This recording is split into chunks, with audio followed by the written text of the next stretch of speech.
In today's video, I will walk you through how to make 3D design in SmartGraphic chart in PowerPoint. Go to the Insert tab and click SmartArt. Choose a chart type like Process, Pyramid, or Cycle, then insert it into your slide. Click the SmartArt graphic and go to the SmartArt Design tab.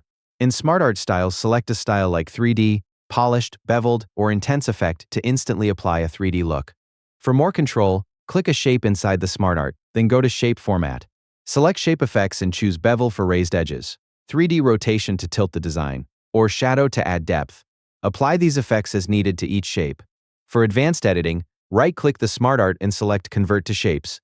Then each part becomes editable. You can apply 3D rotation, gradient fills, and shadows individually. To finish, use gradient fills instead of solid colors. Add soft shadows, and keep outlines for contrast. Adjust everything until the 3D design looks balanced and complete. Thank you for watching the video.